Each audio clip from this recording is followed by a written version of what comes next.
Doctor ইউনূসের হঠাৎ করে কি হলো? ডোনাল্ড ট্রাম্পের মতো এই পাগলামি এবং মাতলামি শুরু করছে কেন উনি? মাথার নাট, স্ক্রু, তার সব ঠিকঠাক আছে না ঢিলা হয়ে গেছে? ডক্টর ইউনূস একের পর এক যে উদ্ভট আইডিয়াগুলো নিয়ে আসতেছে, দেশটাকে একটা চরম লেভেলের বিপর্যয়ের দিকে তিনি ঠেলে দিচ্ছে। দেশটা একটা চূড়ান্ত লেভেলের দুর্ভিক্ষের মধ্যে পড়তে যাচ্ছে। মনে হচ্ছে ডক্টর ইউনূস এই দেশের জন্য দুর্ভিক্ষ দাওয়াত দিয়ে নিয়ে আসতেছে। এমনিতেই দেশের অবস্থা যে নাজেহাল পরিস্থিতিতে আছে, দেশের অর্থনৈতিক অবস্থা একদম তলানিতে। এছাড়া দেশের অনন্য অবস্থা, বাজার ব্যবস্থা, দ্রব্যমূল্য, আইন শৃঙ্খলা পরিস্থিতি, মানুষের জীবনের নিরাপত্তা, এগুলো নিয়ে না হয় কথা না বাড়াই আজকে। তো এই মুহূর্তে এসে ডক্টর ইউনূসের সরকার উইদাউট প্ল্যানিং, কোনো পরিকল্পনা নেই, কোনো আলোচনা নেই, ইনি হুট করে সরকারি চাকরিজীবীদের বেতন বৃদ্ধি সংক্রান্ত নতুন একটি পে স্কেল ঘোষণা করে দিয়েছে। সরকারি চাকরিজীবীদের বেতন বৃদ্ধি সংক্রান্ত পে স্কেলের বিরুদ্ধে আমি না। সরকারি চাকরিজীবীদের পে স্কেল হয়েছে সেই 11 বছর আগে, এক যুগ বলা যায়। তাদের পে স্কেল হওয়া উচিত, কিন্তু সেটা কি এই মুহূর্তে, দেশের এই মুহূর্তে? একটা নির্বাচিত সরকার আসবে, দেশের অর্থনৈতিক অবস্থাটাকে একটা ব্যালেন্সে ফিরিয়ে নিয়ে আসবে, তারপরে যেটা করার সেটা করবে। কিন্তু সেটা এই মুহূর্তে কেন? এই মুহূর্তে ডক্টর ইউনূসের হাত ধরে এই পে স্কেলের বিরুদ্ধে আমি বলছি, কিন্তু টোটালি সরকারি চাকরিজীবীদের পে স্কেলের বিরুদ্ধে আমি না। দর্শক শ্রোতা, আজকে এই বিষয় নিয়েই সংক্ষেপে কথা বলবো। শুরুতে চলুন একটু তথ্যচিত্রের মাধ্যমে দেখার চেষ্টা করি। সরকারি কর্মচারীদের বেতন বৃদ্ধির জন্য তিনি একটি নতুন পে স্কেল ঘোষণা করেছে। এই পে স্কেলের মধ্যে কি আছে? আমরা জানি সরকারি চাকরিজীবীদের জন্য বেতন কাঠামোর জন্য 20টি গ্রেড থাকে। সর্বনিম্ন গ্রেডটি হলো 20তম গ্রেড। যেই গ্রেডে আমরা বিভিন্ন সরকারি অফিস আদালতে গেলে পিয়নের দায়িত্বে যে কর্মচারীরা থাকে, বা নাইট গেট বা দারোয়ান হিসাবে যারা থাকে সরকারি নিয়োগপ্রাপ্ত, তারাই হলো 20তম গ্রেড। তাদের পূর্বের স্যালারি ছিল, বেসিক ছিল 8,250 টাকা, যা অন্যান্য সবকিছু মিলিয়ে 16 থেকে 17,000 টাকা তারা পেত। সেইটা এখন বেড়ে এক লাফে 42,000 টাকা হয়ে গেছে। বোঝার চেষ্টা করুন, এটা তো আমি জাস্ট একদম সর্বনিম্ন 20তম গ্রেডটা বলছি, যে অফিসের একজন ক্লার্ক, একজন পিয়ন, একজন নাইট গেট পাহারাদার, তার স্যালারি হতে যাচ্ছে 42,000 টাকা। তো এবার আপনারা হয়তোবা আমাকে প্রশ্ন করতে পারেন যে সরকারি চাকরিজীবীদের বেতন ভাতা সরকার বৃদ্ধি করে দিচ্ছে, এটা তো সরকারের বিষয়, এখানে আমি দেশের দুর্ভিক্ষের কি দেখছি, তাই তো? চলুন এই ইকোনমিক্যাল টার্মটা, এই অর্থনীতির হিসেবটা সহজ করে বোঝার একটু চেষ্টা করি। আচ্ছা, আপনাদের জানা আছে যে বাংলাদেশের মোট জনসংখ্যার কত পার্সেন্ট সরকারি চাকরিজীবী? বাংলাদেশে মোট জনসংখ্যা কত? 20 কোটি ধরে নিলাম। আর বাংলাদেশের সরকারি চাকরির পদ আছে 19 লাখ সামথিং, আলোচনার স্বার্থে 20 লাখ ধরে নিলাম। জনসংখ্যা 20 কোটি, আর সরকারি চাকরিজীবীদের জন্য পদ আছে 20 লাখ, তার মানে সরকারি চাকরিজীবী 1%। এবারে ইকোনমিক্যাল টার্মটা সহজ করে বোঝার জন্য আমরা একটা হাইপোথেটিক্যাল অ্যানালাইসিস করি। ধরি বাংলাদেশের মোট জনসংখ্যা 100 জন, তার 1% সরকারি চাকরিজীবী, মানে একজন সরকারি চাকরিজীবী। এই দেশে 100 জন মানুষ আছে, তার মধ্যে একজন সরকারি চাকরি করে।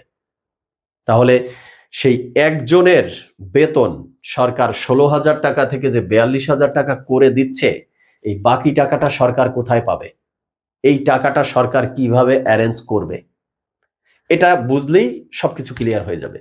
এই ক্ষেত্রে ইকোনমিক্যাল অনেক হিসাব নিকাশ আছে অর্থনীতির, বাট গুরুত্বপূর্ণ দুইটা ওয়ে থেকে সরকার এই টাকার ম্যানেজ করতে চায়। একটা হলো ট্যাক্স বৃদ্ধি করে বা ভ্যাট বৃদ্ধি করে সরকারের যে রাজস্ব আদায়, সেটা সরকার বৃদ্ধি করে ফেলে। এই ট্যাক্স ডিরেক্ট হয়, ইনডিরেক্ট হয়, অনেক বিষয় আছে। সহজ করে একটু বলি যে যেই দ্রব্য মূল্যটা আগে 10 টাকা ছিল, হঠাৎ করে বাজারে গিয়ে দেখবেন সেটা 15 টাকা বা 20 টাকা হয়ে গেছে। জিজ্ঞাসা করবেন কেন? বলবে সরকার ট্যাক্স বৃদ্ধি করে দিয়েছে। সরকার 10 টাকা দামের একটা প্রোডাক্টের মধ্যে আগে যদি 1 টাকা ট্যাক্স নিত, এখন হয়তোবা সেটাই 2 টাকা ট্যাক্স নিচ্ছে। বাট এই ব্যবসায়ী সিন্ডিকেট এই সুযোগ বুঝে 1 লাফে 10 টাকার প্রোডাক্ট, ওই সরকার 1 টাকা ট্যাক্স বাড়িয়েছে বলে যে 1 টাকা দাম বাড়বে তা না, উনি 1 লাফে 5 টাকা বা 10 টাকা বাড়িয়ে দেয়। সেখান থেকে টাকাটা কালেক্ট করে সরকার সরকারি চাকরিজীবীকে তার বেতনের টাকা বৃদ্ধি করে দেয়। তাহলে এই প্রোডাক্ট বাজার থেকে ওই 100 জন নাগরিকের জনগণের মধ্য থেকে ওই সরকারি চাকরিজীবী একজনই কিনে, না দেশের জনগণ সবাই ওই প্রোডাক্ট কিনে? যার যখন লাগে সবাই কিনে। তাহলে সরকার ট্যাক্সটা কার কাছ থেকে নিচ্ছে? সবার কাছ থেকে নিচ্ছে। তাহলে এই যে দ্রব্য মূল্যটা বেড়ে যাচ্ছে, এটা কার ঘাড়ে গিয়ে পড়ে? সবার ঘাড়ে গিয়ে পড়ে। সবার ঘাড়ে গিয়ে এই প্রভাব পড়ছে, বাট বেতন দেওয়া হচ্ছে কাকে? শুধু সরকারি চাকরিজীবী একজনকে। বিষয়টা মনে হয় ক্লিয়ার। আর একটা ওয়ে সরকার অনেক সময় খুঁজে, সেটা হলো যে সরকার নতুন করে টাকা ছাপিয়ে বাজারে ছেড়ে দেয় বা এই সরকারি চাকরিজীবীদের অতিরিক্ত বেতন পুষিয়ে নেয়ার ব্যবস্থা করে। তো এটা তো আরো সহজ, যে সরকার যদি নতুন করে টাকার যোগান বাজারে ছাড়ে তো দ্রব্যমূল্য এমনিতেই বেড়ে যাবে। তো এই যে দ্রব্যমূল্য বেড়ে যাচ্ছে, এই প্রভাবটা গিয়ে সব মানুষের ঘাড়ে পড়তেছে। কিন্তু দেশের জনসংখ্যা ধরছিলাম কত? 100। সরকারি চাকরি করে কতজনে? একজনে। বাকি 99 জন কি করে? বেসরকারি সেক্টরে চাকরি করে, ব্যবসা করে, বিভিন্ন সার্ভিস বা সেবামূলক কাজ করে, বিভিন্ন সেক্টরে রয়েছে, বাট তারা সরকারি চাকরি করছে না। এই 99 জনের মধ্যে একজন রিক্সা চালক আছে, সবজি বিক্রেতা আছে। তাহলে তাদের বেতনটা কি বাড়তেছে? তাদের পারিশ্রমিকটা বা তাদের স্যালারিটা বাড়তেছে? একটা কলকারখানায় শ্রমিক লেভেলে যে কাজ করতেছে, যার 10,000 টাকা স্যালারি, সরকার তো 16,000 টাকা স্যালারি থেকে একজন পিয়ন লেভেলের কর্মচারীর স্যালারি 42,000 টাকা করে দিল ডক্টর ইউনূসের সরকার। তো যেই কর্মচারীটা কলকারখানায় 10,000 টাকা বেতনে কাজ করে, তার কি বেতন বাড়তেছে? বাড়তেছে না। যে গার্মেন্টসে চাকরি করে 12,000 টাকা বেতন পায়, তার কি বেতন বাড়তেছে? বাড়তেছে না। কিন্তু এই সরকারি চাকরিজীবীর বেতন দিতে গিয়ে যে দ্রব্যমূল্যটা বেড়ে যাচ্ছে, সেই চাপ গিয়ে তো ওই গার্মেন্টসের শ্রমিকের উপরেও পড়তেছে, ওই শিল্প কারখানার যে শ্রমিক তার ঘাড়েও পড়তেছে, একজন রিক্সা চালকের ঘাড়েও পড়তেছে। তাহলে দ্রব্যমূল্য যদি হু হু করে বেড়ে যায়, এই প্রভাব যদি একের পর এক গিয়ে সাধারণ খেটে খাওয়া মানুষের ঘাড়ের উপরে পড়ে, তারা তো না খেয়ে মরার মতো অবস্থা হবে। কারণ দেশে এমনিতেই এখন বাজার ব্যবস্থা যে অবস্থায় আছে, এখনই তো মানুষ তার নিত্য প্রয়োজনীয় চাল ডাল তেল লবণ ছাড়া শৌখিন বা শখের জিনিস কেনা ভুলে গেছে, খাওয়া ভুলে গেছে। তো এর উপরে যদি নতুন করে আবারও এসে দ্রব্যমূল্য আর এক ধাপ বেড়ে যায়, তো বুঝতেছেন এবার যে দুর্ভিক্ষের কথা কেন বলছি? এবার মনে হয় বিষয়টা ক্লিয়ার। এবার আসি দর্শক শ্রোতা, ডিরেক্ট হিট দ্য পয়েন্টে। Hit the point number 1, doctor Yunus সরকারের কি এই মুহূর্তে দায়িত্ব এই সরকারি চাকরিজীবীদের বেতন বাড়িয়ে দেয়া বা পে স্কেল ঘোষণা করা? আমি বলবো একদমই না। যদি ডক্টর ইউনূস এটি করতে পারতেন, আরো আগে করা উচিত ছিল। তাহলে দেখতাম যে উনি কোন মাপের একজন অর্থনীতিবিদ, যে দেশের এই অর্থনৈতিক অবস্থায় এসে উনি এই লেভেলের একটা উচ্চ মাত্রার পে স্কেল সরকারি চাকরিজীবীদের দিয়ে দেয়, সেটা উইদাউট প্ল্যানিং, বাজার নিয়ন্ত্রণের পরিকল্পনা ছাড়াই। তাহলে দেখতাম ওনার ইকোনমিক্যাল বাস্তব ইমপ্লিমেন্টটা কোন জায়গায় আছে, উনি কেমনে এই চাকরিজীবীদের বেতন দেয় সেটা একটু দেখতাম, এবং কেমনে দেশের মানুষের জীবনযাত্রা বা বাজার ব্যবস্থাকে নিয়ন্ত্রণ করে। কিন্তু উনি তো শুরুর দিকে সেটা করলেন না। উনি করতে আসছেন কখন? যখন আর 18 থেকে 20 দিন পরে একটা নির্বাচন, তারপরে তার চলে যাওয়ার কথা। এই মুহূর্তে এসে তিনি এটা কেন করলেন? বিষয়টা অনেকটা ওই যে একটা ফানি টাইপের ভিডিও আমরা দেখি, যে একটা বাচ্চাকে জিজ্ঞাসা করা হয়, তোমাকে যদি এই দেশে একদিনের জন্য প্রধানমন্ত্রী বানানো হয় তুমি কি করবে? ওই ছেলে অকপটে বলে দেয় যে আমি ভারতের উপরে মিসাইল মেরে দেব। পাল্টা প্রশ্ন করা হয় যে পরের দিন যে ভারত তোমার উপরে মেরে দিবে, তখন ওই ছেলে কি বলে? যে আমি তো একদিনের জন্য প্রধানমন্ত্রী হয়েছি। পরের দিন কি হবে সেটা শেখ হাসিনা বুঝবে, মানে রানিং যে প্রধানমন্ত্রী আছে তিনি বুঝবে।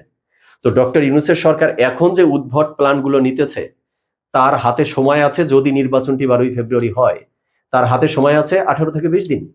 তো এখন যেটা নিতেছে সেটা তো রীতিমতো ওই ফানি টাইপের মতো, যে আমি বেতন স্কেল বাড়িয়ে দিয়েছি ঠিক আছে, কিন্তু এই ইমপ্লিমেন্ট তো আর আমি করতে যাব না।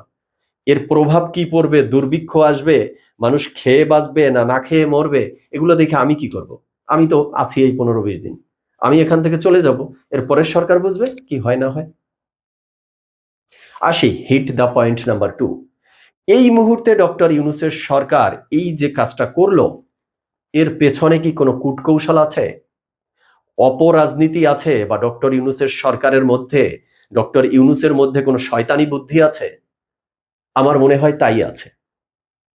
কারণ আমরা এর পূর্বেও দেখেছি বিভিন্ন সরকার সরকারি কর্মচারী কর্মকর্তাদেরকে নিজের হাতে রাখার জন্য, নিজের বলয়ের মধ্যে রাখার জন্য এই পে স্কেলগুলো ঘোষণা করত। ডক্টর ইউনূসও তাই করলো।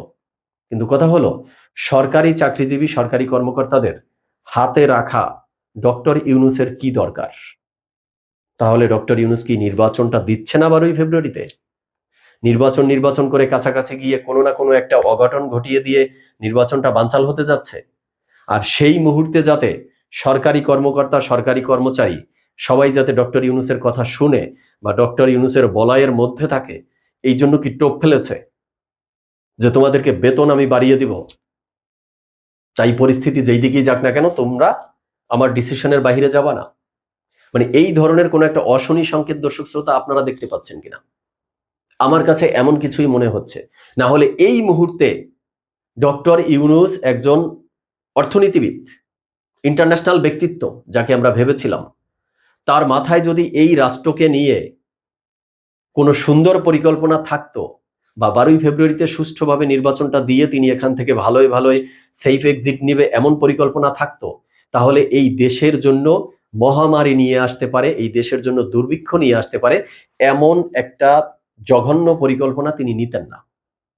তিনি বলতেন, বাবা আমি আছি আর 10-12 দিন 20 দিন সর্বোচ্চ 1 মাস, আমি চলে যাই, একটা নির্বাচিত সরকার আসুক, তোমাদের পে স্কেল নিয়ে সে দেখবে, সে দেশের অর্থনীতি নিয়ে, অর্থনীতিবিদদের নিয়ে, বাংলাদেশ ব্যাংকের গভর্নর নিয়ে, অর্থ মন্ত্রণালয় নিয়ে বসে ডিসিশন নিয়ে কি করা যায় সে করে নিবে, আমি এই মুহূর্তে এগুলো করতে পারবো না। বাট তিনি করে দিয়ে গেছেন, তিনি সাইন করে দিয়ে গেছেন, কিন্তু পরের দিন যে মিসাইল ফিরে আসতে পারে বাংলাদেশে, সেটা ট্যাকেল কি দেবে? সেটা ট্যাকেল দিবে যে নির্বাচিত সরকার আসবে সে। বুঝতেছেন, নতুন একটা নির্বাচিত সরকার যদি আসে কোন ধরনের বিপর্যয় বা বিপদের মধ্যে পড়তে যাচ্ছে, আর সেই ব্যবস্থা ডক্টর ইউনূসের সরকার করে দিয়ে যাচ্ছে। মনে হচ্ছে যে ডক্টর ইউনূসের সরকারের মধ্যে ওই পাগলামি শুরু হয়ে গেছে যে এই চেয়ারে যেহেতু আমি বেশি দিন বসে থাকতে পারবো না, তাই এই চেয়ারে পায়খানা প্রসাব করে ময়লা আবর্জনা দিয়ে ভরে রেখে যাব, যা পরবর্তীতে কেউ এসে এখানে বসতে হলে তাকে অনেক কিছু ফেস করতে হয়, অনেক যুদ্ধ, অনেক মোকাবেলা করতে হয়। হয় এই ধরনের পাগলামি তাকে পেয়ে বসেছে, আর না হয় 12ই ফেব্রুয়ারি তিনি নির্বাচনটা দিবে না, তাই সরকারি চাকরিজীবীদেরকে, সরকারি কর্মকর্তাদেরকে তিনি হাত করে রাখতেছে। তো আশা করি দর্শক শ্রোতা আমি আমার থিঙ্কিংটা আপনাদেরকে বুঝাতে পারছি। আপনারা আপনাদের মতামত কমেন্টে জানাবেন। আজ এ পর্যন্তই।